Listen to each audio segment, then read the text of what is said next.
Book review. Book review. Book review. So, the last couple of weeks, I have been reading the book Gulliver's Travels by Jonathan Swift.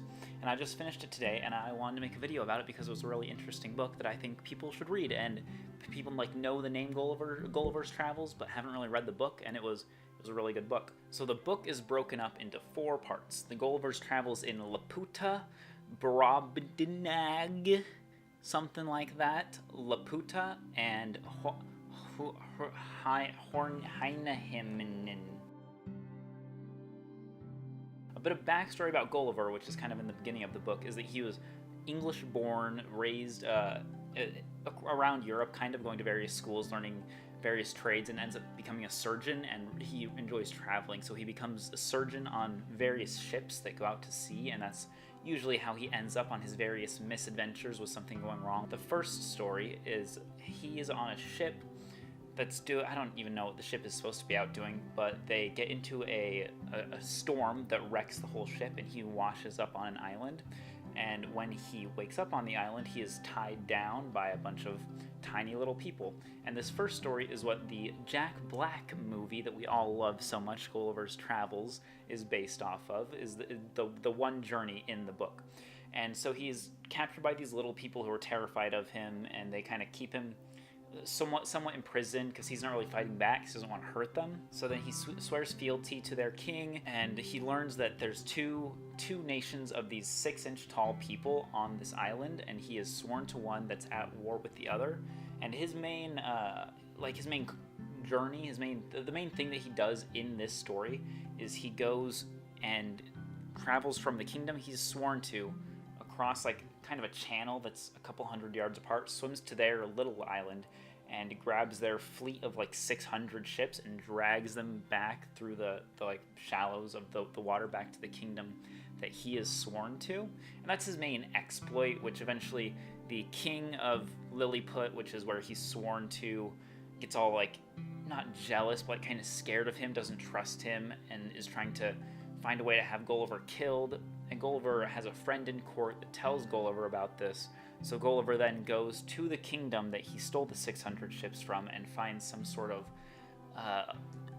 home there, I guess. They take him in for a bit, and eventually he, with their help, builds a boat and then goes and travels and leaves the island and goes back to England. And there were 2 main parts of this story that I thought were really interesting, because I annotated this book, which I haven't annotated a book since high school, and really never for choice, but I started this time. It was really interesting. The 2 main things that I annotated were the 2 kingdoms are primarily rivals because of a split in their religion, I guess. Or not religion, but the way they crack the eggs. Apparently they would crack the eggs. They all crack the eggs on the top of the egg. I don't know what they're talking about. I guess like a spoon, you crack it and dump it out or something. However people used to eat eggs in the 1700s. So they would crack it on the top, everyone would. But one day the king's son, so the prince, does that and gets an eggshell or something and almost chokes. So the king forces everyone to start cracking their eggs on the bottom. And some people are really upset about that, and the people who are upset, the bottom enders or whatever they're called, kind of form a rebellion, and they go off and form their own kingdom, which is the second kingdom that they've been at war with. And it's a big allegory for the Protestant Revolution, is what I thought, because it's really the same religion with minor differences, and for some reason they're fighting. And so I thought that was really clever, because it kind of underlays the whole story of why these 2 kingdoms hate each other. And to Gulliver, he's like, well, who cares? It's such a small difference. Why is this worth fighting and killing and hating each other for? And the second thing, it was talking about how they raise their children. And I gotta find the quote, because I thought it was really interesting. So the quote is talking about child rearing, is the most delicate way to put that, and it says, "For which reason they will never allow that a child is under any obligation to his father for begetting him, or to his mother for bringing him into the world, which, considering the miseries of human life, was neither a benefit in itself, nor intended so by his parents, whose thoughts in their love encounters were otherwise employed." Which I don't know, that's something that I've kind of always agreed with, is that children shouldn't necessarily owe anything to their parents, because it's not a children's choice to be born, and it's not after a child is born, it's the parents' obligation to raise the child that they chose to have, or at least chose to perform the acts which caused that child to come to be, because like this says that the parents were going to do it anyway, and so it's not really the child's choice. So the child doesn't necessarily owe anything to their parents, because it's not the child's choice to be alive. And I thought that was really interesting, something that I agreed with. And so eventually Gulliver travels and goes back home to his wife and kids, who he's left. So after being at home with his loving wife and children, he decides that life is too boring. So Gulliver sets out again on another sea adventure. This one, he's just with the crew, and they find an island where they sail out. Some of the crew members and Gulliver sail out, and while they're on this island, it says he sees a creature chasing after some of the men, and the men get back to the ship and leave him because he had gone off another direction just to wander around. And at first I was like, what is this huge creature that they could possibly talk about? And it describes Gulliver running away and running into like fields and like lanes and roads and stuff. And eventually you come to realize that the giant creature Gulliver is describing is a 60-foot tall person, which is obviously directly contrasting to the other story where it was 6-inch people in Gulliver. Now it's Gulliver and 60-foot people. So Gulliver gets found by one of these 60-feet people, who takes him to his master, who is just like some random farmer guy. No one important, but because of the scale, the farmer seems like just such a big deal. So the farmer is like, oh, this is like a kind of like a little person. That's funny, and shows him to all the friends and the people in town, and everyone's coming around from all over. So the farmer decides to take Gulliver on kind of a road show through the kingdom that they live in, where Gulliver will perform and just kind of show that he's a little person, and it'll make the farmer some money, and Gulliver will get to travel around, and he doesn't really have much choice because of how much larger the farmer is than him. And the farmer has a daughter, a young daughter, who really just loves Gulliver, like, I don't know, like a normal person would a little pet, just really wants to keep track of him and is very important. So the farmer, the daughter, and Gulliver all go on this big road trip, and eventually they come to the capital of their kingdom, which is just this huge city. And in this city, he puts on the show for people and makes a lot of money, and eventually the queen hears about it, and so the queen wants to see this show, and the farmer takes Gulliver to the queen, where he puts on a show. But Gulliver has just been mistreated this whole time. He's starving, he's skinny, he just looks frail. And the farmer, not realizing that he's been mistreating Gulliver, or not caring, more likely, offers to sell Gulliver to the queen for a higher price than he would have gotten if he had continued mistreating Gulliver, and Gulliver would have died and not made more money from shows. So the farmer sells Gulliver to the queen, and then Gulliver, the whole rest of this story is him experiencing the court, which it's mostly him just kind of being like a little attraction and doing some fun stuff. And there's like a dwarf, like a dwarf relative to them. So if they're 60 feet, it would probably be like the dwarf was probably like 30 feet tall or something. Kind of a rivalry between them, because the dwarf is upset that there's someone who's even smaller that is liked and enjoyed at court. And so there's some misadventures there where, I don't know, like a bird attacks Gulliver because the dwarf put Gulliver in the open, stuff like that, or the monkey of one of the people at court grabs Gulliver and takes him to the roof, and everyone's freaked out. But the really interesting part about this book wasn't any of the adventures. It was Gulliver's conversations that he had with the king of the kingdom, because the king in this kingdom really is wanting to figure out what life is like in Europe so that he can improve life or in his kingdom and his court, which I thought was really interesting for a ruler to be like that, because most rulers would be wanting to press someone to know about the enemy's military and their tactics and all that stuff, but this king is just absolutely disgusted by that, because their kingdom is in a state of peace constantly. They're all unified under one kingdom, and so even when Gulliver tries to tell him about gunpowder and cannons and all these devices of war, the king is like, stop, I don't want to know about this. It might corrupt me. We don't need these things in our kingdom. Then Gulliver and the king have some really interesting conversations about government, where Gulliver kind of explains how the government works in Europe, and the king is just asking him questions. Whether a stranger with a strong purse might not influence the vulgar votes and choose him before their own landlord or the most considerable gentleman in the neighborhood. And this is talking about elections. So the king is wondering whether someone with a lot of money might be able to influence an election so that they got voted into place instead of a person who really deserved it, someone that the voters knew it was a good person and would uphold their standards, which I wrote down that modern day PACs and lobbyists are the equivalent of this, where certain groups with specialized interests will pay a politician, so that politician will then generally vote in favor of that group, which I don't know, kind of like reading this whole section was almost disheartening in a way, because you see that government hasn't really changed that much since this satirist, I don't know, this satirical take on government from the 1700s.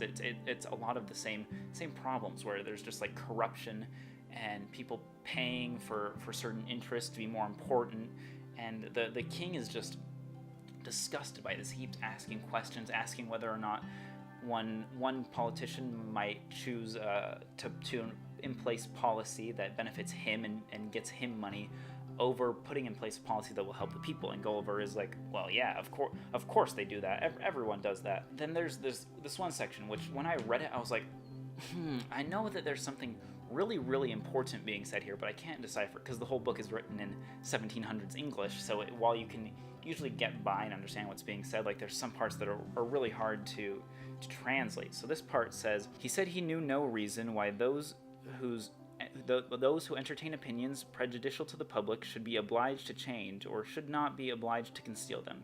And as it was tyranny in any government to require the first, so it was weakness not to enforce the second. For a man may be allowed to keep his poisons in his closet, but not wear them about his cordials. It's saying that the king does not understand why in any sort of government people should not be allowed to have the books moving and making noise, why people should not be allowed to share their own opinions and have their own free thoughts, and that any government who suppressed freedom of thought was tyrannical, because anyone that cannot defend against criticism to themselves is weak. So anyone trying to stop it is tyrannical, and it's not a good government. And it doesn't really matter anyway, because people are going to think what they think, whether or not they have to keep it to themselves or whether they can have it in the open. So it's better to have everyone's opinions out in the open so that everyone knows what people think. And I really agreed with that, because I've just read 1984 for the first time, which is all about the government suppressing people and suppressing oppositional thought. So this passage really stuck out, because it's in such contrast that this king of this kingdom would think so differently than, the government of 1984, which just wants everyone to think one way and silences those who don't agree. And this story ends with Gulliver is out on a kind of a trip out to the countryside with the farmer's daughter who stayed at court to accompany him, and the queen and all their consorts and all this big procession. And Gulliver's in a little box that was made for him to travel around, which is then left by the seaside as they're just out doing various things, so Gulliver can kind of relax in his little portable cabin. And while this is all going on, two eagles, or one eagle, a giant bird basically, comes down, swoops, grabs the box, and starts flying away with it. And as the bird is flying away with it, two other birds come and start fighting with this one bird, because they're like, I want what's in the box, I want whatever this is. And eventually the box falls, so Gulliver is just plummeting through the air from an insanely high distance and lands in the water. And his box was thankfully waterproofed enough that water didn't start gushing in, but he's like, I don't have food. If any of these windows break, I'm dead. And he's just panicking until he feels like a tugging on the box that he's in, and then it's getting pulled through the water slowly until eventually he comes to find out that he was being pulled by a ship, or by a small vessel, a small little boat, to a big major ship, where they pull his box up onto the ship and kind of start questioning him. They're like, what happened here? What is this box with all this furniture that's our size, but it's just floating? It looks like a house is out on the water. And Gulliver starts explaining to them what happened, and they're just in total disbelief, despite having seen these creations that Gulliver was furnished with. And he's like, did you see any birds fighting in the air or anything? And a couple of the seamen were like, yeah, there was 3 eagles fighting, but they're normal size, not too far away. And Gulliver's like, well, actually, they were giant. They were larger than any of us, probably as large as this boat. And the reason that they looked like normal eagles was just because they were at an even greater distance than a normal eagle would be, so that the perspective made them seem like a normal size. And then Gulliver book's passage on this ship or whatever. They offer to take him to England, and so he returns to his family again. But not to be so easily domesticized, Gulliver decides that he once again wants to go off on some sort of adventure so that he can see more of the world and earn more money for his wife and kids that he's just been totally ignoring for the last couple of years as he's been out on various journeys. Because these journeys, I didn't mention this, they're not like short. He's not there for a couple of months. He's in each kingdom for well over a year, in usually multiple years in each of these places. So he's just totally missing out on watching his kids grow up, and he's just getting old on all these adventures while his family doesn't really know him, which is kind of sad. But he gets offered to be the surgeon on another boat, and so he takes the opportunity. And while he's out on this other boat, they fight pirates, and those pirates get defeated. So now there are two boats, and the captain of the first boat offers Gulliver to be the captain of the second one, and Gulliver, never having been a captain before, was like, sure, I'll do it, why not? And things go pretty smoothly for a bit until they run into even more pirates. And these pirates defeat Gulliver's ship, and they take his crew and turn them into pirates. And then they're like, okay, well, we're not going to kill you, because that'd be kind of like a dick move, but we are going to strand you on this island over here. And that's what they do. They just leave him on an island, totally alone. And so he's just lost as to what he needs to do. That is until he sees some other islands off in the distance and kind of makes a raft and sails to each of those in turn, and eventually he's on one of these islands that he sailed to, and he sees up in the sky a floating island, and he's just very confused. He's like, what is happening right there? And then he sees people on the edge of the floating island and starts like trying to hail them, and they see him, take notice, and people start crowding around the edge of this floating island looking down at him. And the island swoops down slowly, not really a swoop, more of a slow, calm descent. It goes down to the ground, and they pick him up. They let down like a rope ladder and pull him right up. And this is his journeys to Laputa, which is, I'm not sure if it's the name of the floating island or the kingdom or what the deal is. But basically on this floating island is the royalty of this kingdom. All the nobility lives up here.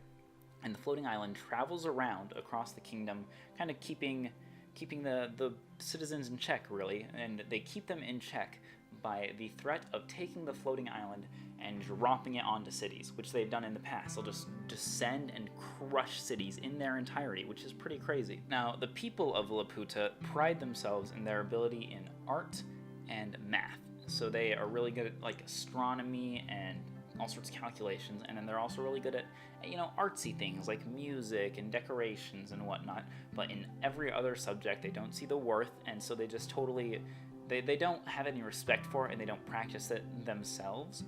Which Gulliver, he makes observations about how they really excel in these two categories, but they're just awful at everything else, and so it creates a weird struggle for their kingdom. And one of the main areas of mathematics that the people of Laputa really excel is in stargazing and astronomy and all that sort of stuff. They're always predicting comets and just various astrological events, and they are just always convinced that there's going to be a meteor that comes and hits Earth and destroys it and kills everyone, and so they are obsessed with finding a way to stop that, to the point that it totally destroys their lives. Basically, they're just constantly worrying about it. It's the only thing on their mind the majority of the time, to the point where their wives will leave the floating island to go run off and have adventures because the men are just stuck worrying, and their lives are just spent in turmoil because they can't figure out how to stop it, and they're just constantly worried and stressed, and it's a really bad situation for them. Oh, voice crack, thanks. And so because of how just like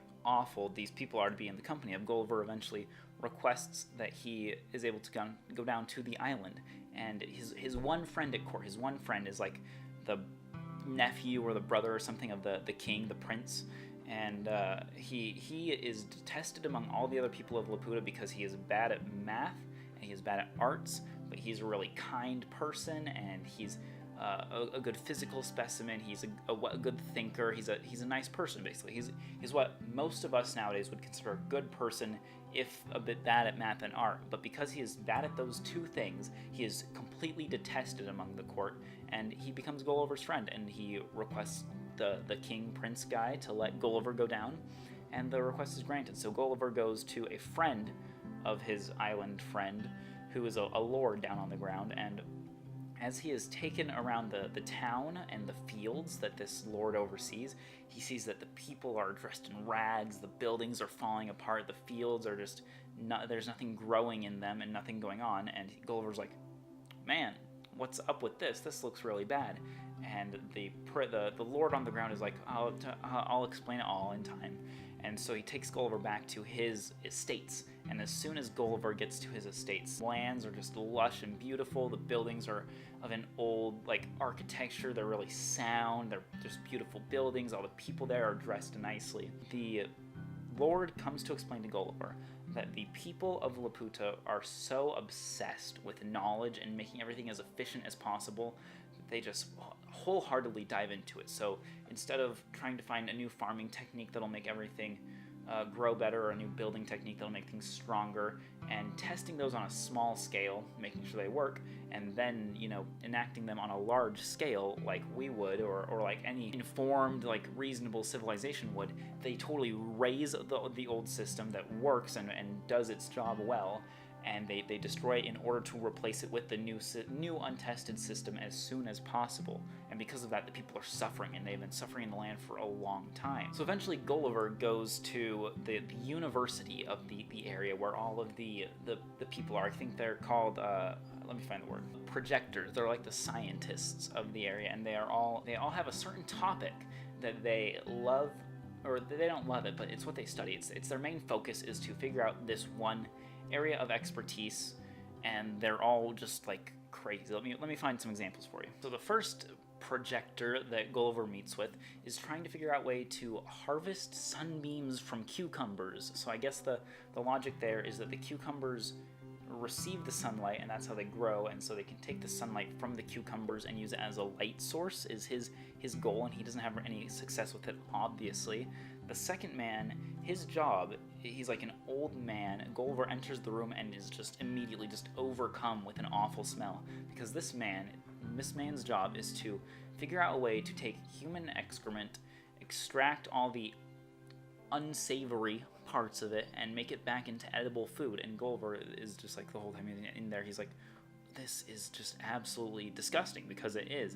It's an awful endeavor that really should just be given up on. There's another man who was born blind into this community, and so his chosen topic of research for his life is to figure out how to identify various colors of paints through their feeling and their smell. And he's employed a bunch of other blind men in it, and over years and years of study, there has been absolutely no progress. They still can't determine what the color of the paint is by taste and smell, but because this is such an artsy endeavor, Gulliver makes sure to mention that he is fully supported by everyone else in the university, because despite the total nonsense that is that experiment, it's related to one of their two topics, and so it's encouraged. Whatever number I'm on now, another man, his whole job is to take spiders and feed them various colored bugs so that they can then weave silk of certain colors, because his whole thing is that people are wasting so much time weaving silk out of wool and whatnot, when there are animals who already create a silky substance that could be used if you could just figure out how to get the spiders to weave the cobwebs in a certain way. But he can't, because it just doesn't work like that. But they don't ever give up in their various fields, because they are certain that they will eventually be able to figure it out. And the last projector that I want to talk about is this one. Gulliver complains about colic, is what it says in the book, which I didn't know what it was. Apparently it's just some sort of intestinal aches that people are afflicted with, and it was a common term back in the olden days.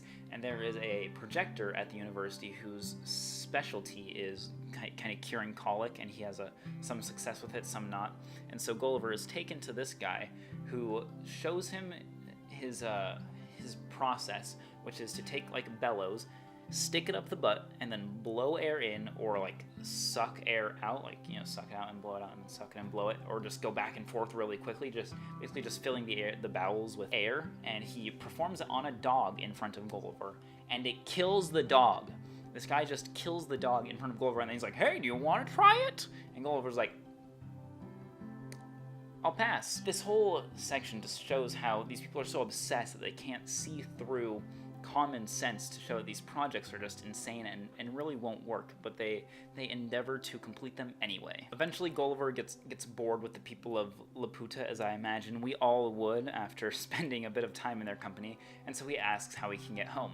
And it turns out that the country that they're on is located to the east of Japan in the Pacific Ocean, and between this island and Japan, there's another island. So Gulliver travels to this in-between island, and while he's there, he becomes really good friends with some important people, some merchants, like some high ups in the government, and he's like, I have to wait here on this island for 8 weeks because there's not another ship that will be able to take me to Japan. And so in the meantime, he is offered by all these people on the island to go to an even smaller island just off its coast, and he's like, sure, I'm down for a vacation, why not? So they travel to this island, and the governor of this island is a necromancer. Not in the sense that he, like, raises zombies and attacks people, and, like, they can only be killed with fire, and a very D&D-esque necromancer. He's a necromancer that is able to, with, like, a move of his finger or whatever, summon any ghost from any time throughout history.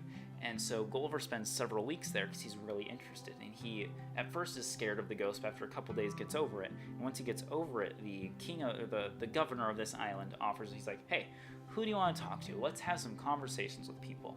So then this is probably my favorite part of the whole book, to be honest. Gulliver is just having all these people from history. First he has Alexander the Great and Julius Caesar and these famous historical figures come, and he talks to them, learns what they've done, and it's really interesting watching them talk. He summons various philosophers throughout time, Homer and Aristotle, along with the people throughout history who have commented on what they've written. So basically what I'm doing right now, where I'm dissecting Jonathan Swift's book. If Jonathan Swift were the one pulled into there, I would have been brought in as a commentator, as they're called. And Gulliver finds out that Aristotle and Homer are just aghast. They are so upset by these commentators' takes on their works. They're just disgusted to be around them. And the commentators are so embarrassed by the things they've written about Aristotle and Homer and these other philosophers that they don't even want to be near them. And apparently in the afterworld, they stay far away in their own corners because they're so embarrassed about it, which I thought was really funny because everyone can have their own take on a piece of literature. Literature it's an art form, and everyone interprets art differently. So I thought it was interesting that these people are also embarrassed, and that Homer and Aristotle are so upset by what these commentators have written that it's really funny to me, to be completely honest, because again, it's the same thing that I'm doing right now. It was just cool to see. And then lastly, Gulliver is asking to summon, like, he's really into the lineage of kings and stuff apparently, so he's asking to summon all sorts of historical rulers, and he is just shocked to find out that in most of these royal lines there's all sorts of like horse groomers and scullery maids and stuff, because he's like, well, aren't these lines supposed to be pure when really they were inbred with common people and passed off as legitimate heirs and stuff? And he is just disgusted, and he is summoning historical figures and learning their real histories, and he is just, I don't know, he gets such a hatred for the nobility and famous people of history, because what is written about them, what he knows about them to be true, is not true at all, because history is written by the winners, is something that I've always been taught in school. You gotta look at what your sources for what you're reading to see who this benefits and who's harmed by the way the information is portrayed. So you need to know whether or not the person telling the story is a reliable source for the information. And going back to 1984, I wrote down the quote from that book that says, who controls the past controls the future, who controls the present controls the past, which is really true. It's again just that history is written by the victors. Whoever wins or whoever is in power is the one who writes history, and so that's who you need to be examining as much as the content is the writer, because you need to know whether it's trustworthy and whether or not you can believe what's being said. Eventually, Gulliver is able to book his passage back to Japan, and then from Japan to Holland, because at that time in history, only people from Holland were allowed into Japan, so Gulliver pretended to be a Hollander because he spoke Danish. Is that the language of Holland? Whatever their language is, he spoke it proficiently because that's a place he went to school. So he goes from the island to Japan, Japan to Holland, and then Holland up to England, and he's finally home with his children and wife. And one last time, he decides to leave them. This time, he was offered to be the captain of his own large ship by just some merchant company who was looking for a captain, and he's like, yes, this is something I've never really been a captain to my own ship for a long time, never officially made a captain by any company or king or anything, so he takes up this opportunity and goes around trading. And while he's trading, he loses crewmen just in normal accidents, disease, or people getting swept off the ship, just accidents that would happen out on the sea. So he stops in places like Barbados and other islands where he recruits more people, but he did not vet them very well, because it turns out a lot of them were pirates or just kind of unsavory figures who corrupt his whole crew, and they perform a mutiny where they decide not to kill Gulliver, but they keep him like locked up in a room on the ship for like 3 weeks, and then they decide to put him to land. They don't want to kill him because he was good to them when he was their captain, and whatever their reasons were. So they go and strand him out on this island, and he's like, cool, guess I'll just die now because there's nothing here. Then eventually he starts going into the island. He's really hoping to find some natives that he can trade like jewelry and knives and stuff that he has on him for like safety. And as he's going, he sees out in the distance, he sees what look like people. They're very humanoid. They stand upright most of the time. Sometimes they walk around on all fours, and they're humanoid. They have human faces, but they are covered in long hair.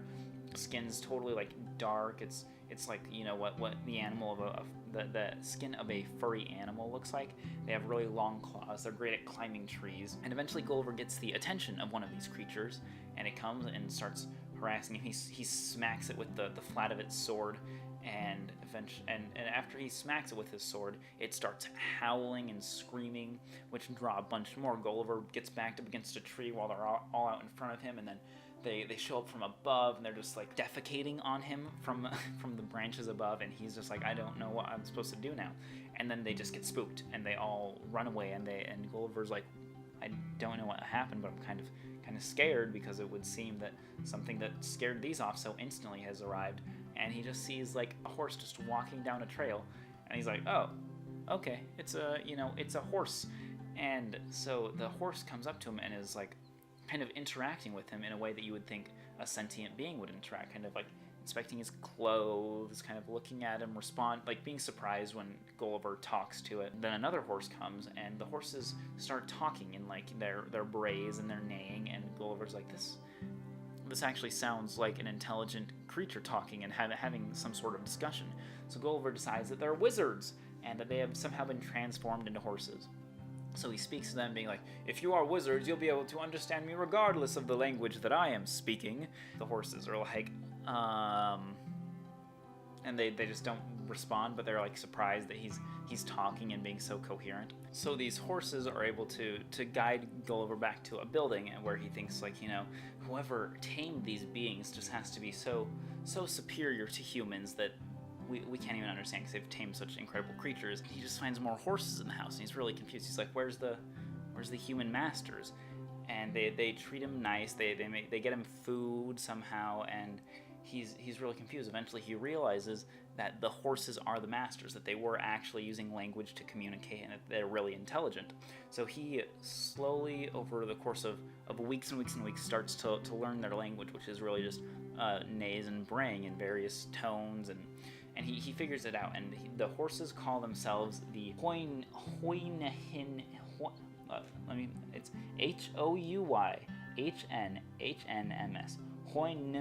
Houyhnhnms. Houyhnhnms. He just spends 5 years, I think, is the total tally for the amount of time he spends with these horses. And in this time, he's talking to his master, the horse that discovered him. And these horses, they don't lie. They care for each other. They don't even have they don't have words for lying. They don't have words for any sort of vices. They don't have really any government to speak of. Everyone kind of farms and looks out for each other. And these people, these beings that Gulliver saw in the beginning, are called Yahoos by the horses. And the Yahoos are just savage brutes. They're like, really, they're tamed by the horses as well as they can be. But the horses don't think Gulliver is a Yahoo because of the way he's dressed. He has clothes on. He doesn't look like them because he's not skin colored, and he's not covered in hair all over. So Gulliver kind of keeps up this charade where he goes to bed at night, and when he goes to bed at night, he takes off his clothes so that he can cover himself and have some sort of blanket, and then he puts them on in the morning before the horses come out to his little shed where he's kept. But if one morning a servant horse comes out and sees Gulliver before he's had time to put on all his clothes, and he's like, well, what happened? And goes and tells the master horse, and the master horse is like, what did my servant see? And Gulliver's like, I'll tell you, okay, I'm gonna come clean. And then he like takes off his shirt and stuff, and is like, this is my skin. I'm wearing fabrics made from other creatures and whatnot. And the master is so confused. He's like, why would you hide yourself like that? And he's like, well, that's the way nature has taught us to be. And the horse is like, nature didn't teach us to be like that. We don't wear clothes, and the Yahoos don't wear clothes. So what kind of taught you to wear this? And Gulliver really just doesn't have an answer for him, which was interesting. So like in the Kingdom of the Giants, Gulliver kind of becomes a spectacle. Lots of horses from all over come to meet him, just to see him, see what the deal is with this Yahoo who can speak, who has some sense of reasoning. And so they come from all around to meet him, and the Gulliver gains an incredible respect for them, because these creatures don't lie, they don't have any sort of vices. And Gulliver is talking with the master, his master, the horse that found him, and the master is just so disgusted by the way humans are, because he figures out their vices, and he is like, everything that you do is so that you can get one of your vices to be more, and so that you can have an easier life for yourself, and you're greedy and all this stuff. And Gulliver's like, yeah, actually humans are kind of like that. And it comes to a point where if he sees his reflection in the water of a stream or anything, he's just like, oh, and just like backs away, because he doesn't want to be associated with the Yahoos, who are just savages. And he comes to more and more realize that people are just Yahoos, is really what it comes down to. And Gulliver is pretty much able to keep himself and his fellow Europeans, separate from the Yahoos, until one day he goes to a river to bathe, and there's this Yahoo woman off in the distance who sees him, takes off his clothes and get in the water, and she is just, as Gulliver says, she's overcome with lust for him, and dives into the water, is like grappling to him. He yells and is all scared. Another servant horse comes over and scares off the Yahoo woman, and at that point he's like, I'm just the same as them.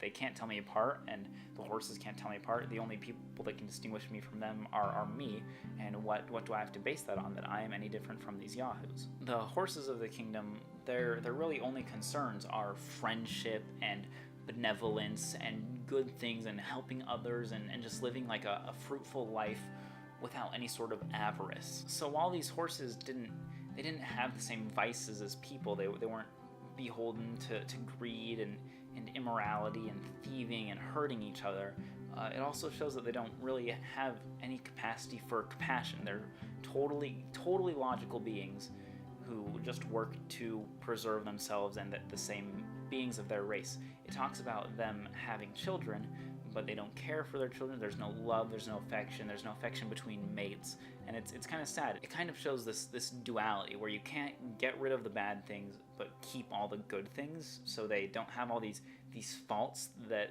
we humans are very subject to, but they also don't have the same capacity for love and compassion and companionship that humans are subject to. And Gulliver decides that he's just going to forget everyone back home, all his wife, his kids, all other people, so that he can stay and live with these horses for the rest of his life. While Gulliver is there, there's this big meeting of horses that happens. I don't think it gives a timeline, but it happens occasionally, where they discuss what to do with Yahoos and like trade children, because the horses are only allowed to each have one boy and one girl. And at this meeting, the master doesn't tell Gulliver this for months after. But at this meeting, they decide that Gulliver needs to be sent away, because it is not appropriate for a horse to have a Yahoo living with him, pretending that he is a reasonable being. The master eventually tells Gulliver this, and Gulliver is heartbroken. He's like, I can't return to Europe, to where I came from, to live amongst these people, because everyone's just Yahoos, and I can't stand to be amongst their vices, because Gulliver, in his time with the horses,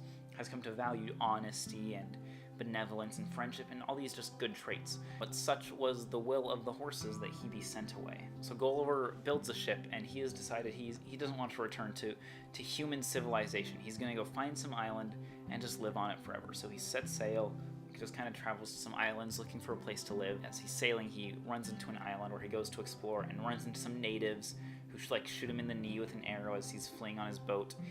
And as he's fleeing on his boat, he gets out into the ocean and sees the flags and sails of some ship, and he decides that he would rather go and live in a land with those natives who hate him and want to kill him, who don't know anything about him. He'd rather go live with them than go to this ship and try to find safety and be taken back to Europe, because he just can't stand the thought of going and living in a modern human society, because they are beholden to all the vices that the the horse people are against. So Gulliver returns to the island with the natives, but the ship that he had seen sends of some crewmen onto the island to find fresh water.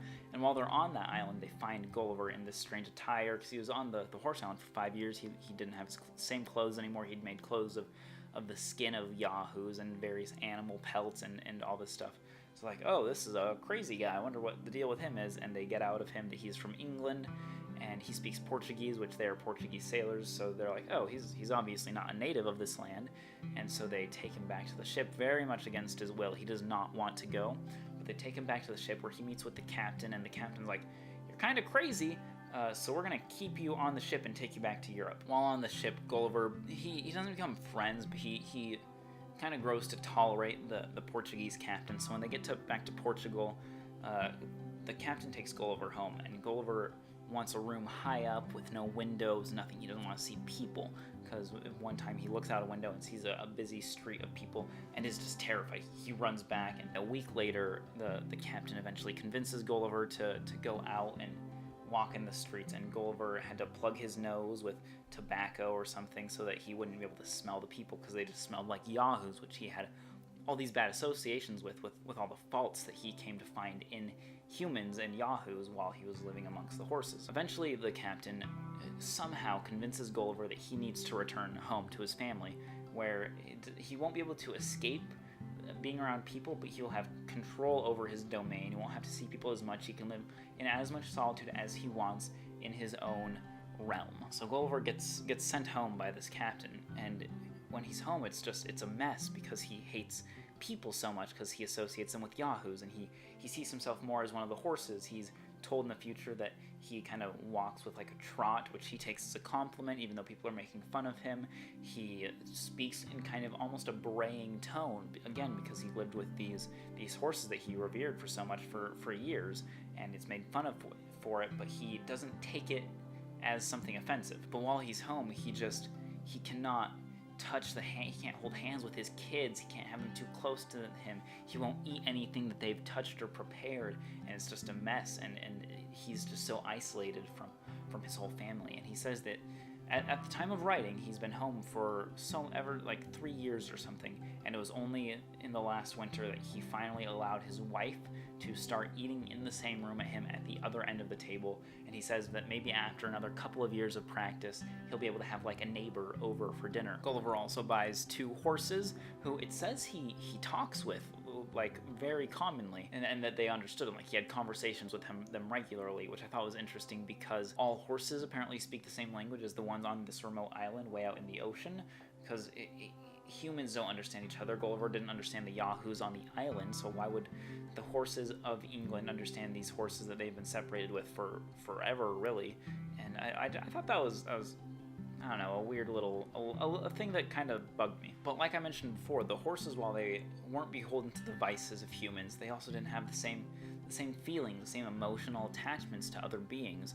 And I don't know, personally, I think it'd be better to live in a world and be amongst people who had both the capacity for bad and wrongdoing, but also such capacity for love and fellowship as humans have, as opposed to live in a society that is entirely beholden to logic, where there's no feeling in anything that's done. That's my personal take of that. Is that you need both. You need the good and the bad for it to be a world with color and vibrance and worth living. There has to be both sides of it for one to really be shown. And that's pretty much the book Gulliver's Travels. The last chapter is him describing how nothing in his book was falsehoods. It was all written just to inform, whereas other writers write to gain fame and all this stuff. But he just wanted to tell it the way it was, which obviously the book, it's fiction. It was written by Jonathan Swift as satire about other travel books and about humankind. I don't know, it's a real good book. I would recommend anyone read it, and you can annotate it like I did. I really wasn't into annotating for a long time. I decided to try out this book, and I really enjoyed it. It felt that it deepened my understanding of what was being said, especially since it's written in such old English. It helps you slow down and kind of analyze what's being written. And that is my book review. Thank you so much for watching this video. I might do another book review eventually if I find another book worth reviewing. Thanks so much for watching. See ya.